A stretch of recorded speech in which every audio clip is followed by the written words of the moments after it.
Good evening, or good morning, depending on when you're watching this. Welcome to the Fireside Chats with Mr. Carlo. Now, due to the fact that we are all quarantined for the most part in our homes while we deal with the coronavirus situation, and we're conducting virtual home instruction, I thought we'd do something a little bit different today and speak to someone who has a little bit of special knowledge on the topics that we're looking at this week. Now, this week in class, we're learning about early Christianity and the spread of Christian beliefs and practices throughout the Roman world. Now, as I emphasized yesterday, and I want to reiterate today, we're learning about this from a historical point of view. Some students in our classes might have special knowledge on these topics from things like CCD, religious studies, family traditions, and that's great. It can be very helpful. But we certainly don't all have that, and that's fine. We're in a public school setting, and we're learning about these topics from the historical point of view, because they are a major change, a major event in world history here.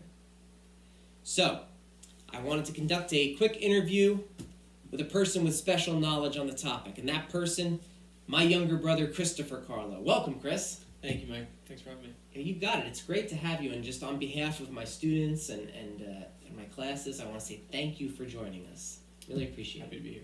Now, just to give some background on Chris, has spent a lot of time at a few different schools studying these topics that we're looking at. He spent some time studying at Franciscan University. He earned his undergraduate degree, his bachelor's degree in theology, which is religious studies, from DeSales University. Mm-hmm.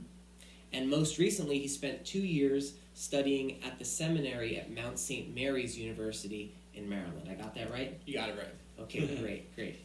Now, Chris, the students already have an introduction to this topic from the previous slides. They know a little about the beginnings of Christianity, a little about who Paul was, the early Christian missionary, and that's where I want to pick up. I want to ask you some questions on that topic. Sure. So can I get started? We ready to go? Let's do it.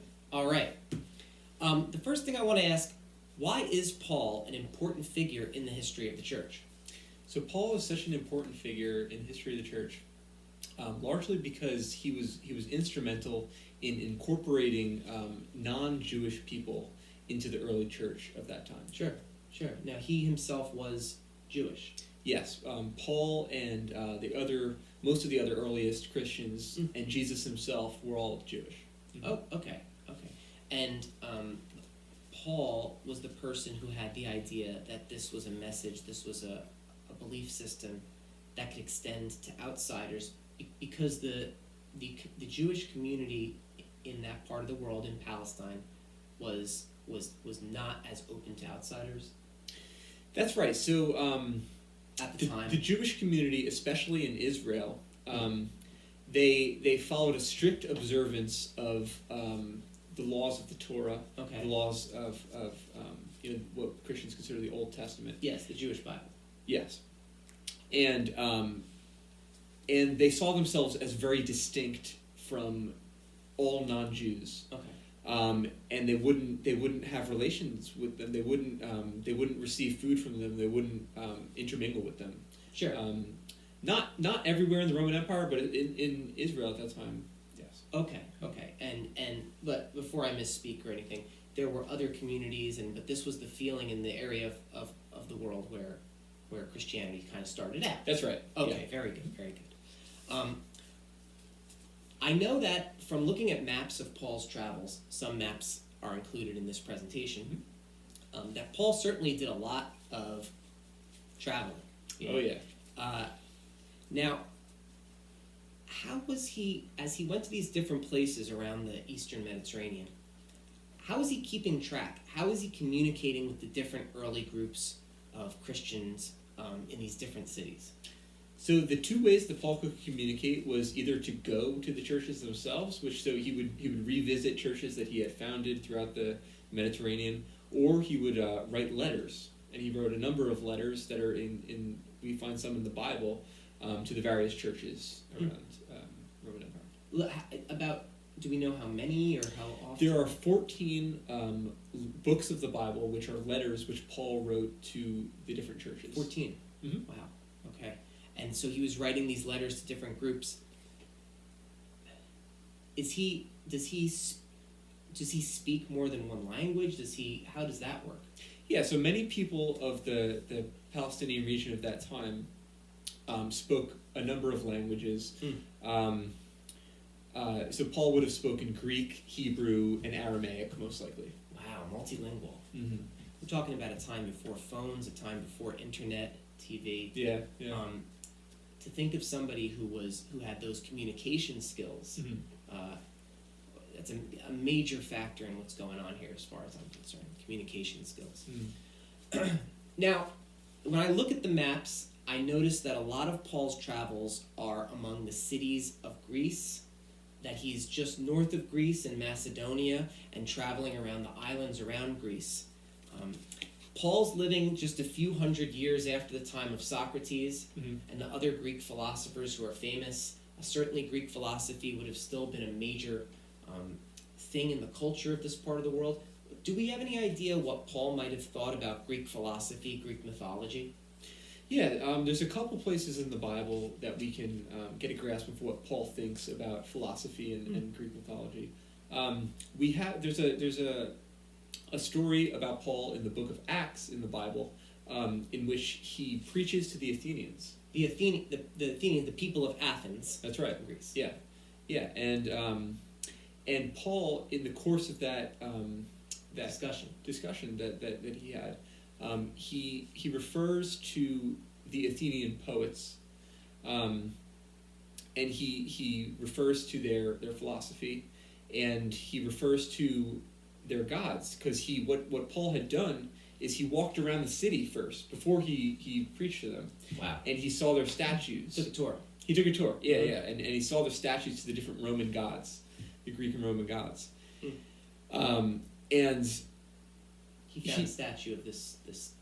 Yeah, so he found one altar which was inscribed by the Greeks, and it said, "To an unknown god." And that gave Paul an opening to speak to the Athenians about the God that Paul knew. And so he could say, "I saw an altar to your unknown God. I come to preach to you that God that you don't know," that you said, He was referring to the Christian God, the Christian message. Yeah. And he saw this opening in the fact that they were opening to learning about other ideas, learning about other gods that were perhaps out That's there. right, yeah. That comes back to just showing communication skills. In a time when we often learn about warfare between cities and conflicts over so many different interests, so many different clashes of belief systems, for somebody to be able to make a link, to make a connection, and to share ideas, that seems like an important part of what was going on in the spread of this new belief system. Somebody else I want to ask about. We often hear about somebody called Peter, a contemporary of Paul. Now, Peter, something different about him. He actually knew Jesus, the founder of the Christian religion, and but Peter was a contemporary of Paul. But who was Peter? So Peter was one of the early apostles of Jesus, early disciples and apostles. He was with Jesus throughout his 3 years of ministry.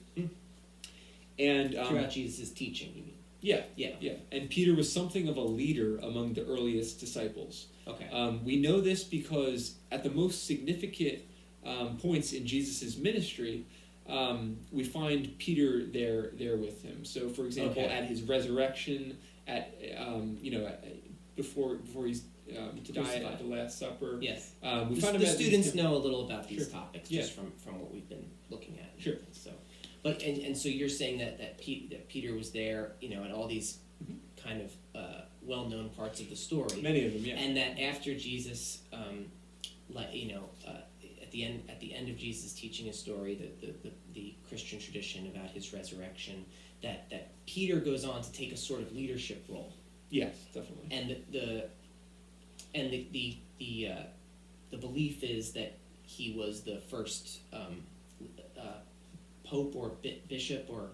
Yeah, the early Christian community and the Roman Catholic Church today embraced the idea that Peter was the first pope. Okay. Yep, first. Yep. Oh, leader of the Catholic Church. Yes. Okay, very good, very good. Is there something else about that Peter that might be interesting to the students? I know you've studied Greek a bit, and you have some knowledge of these things.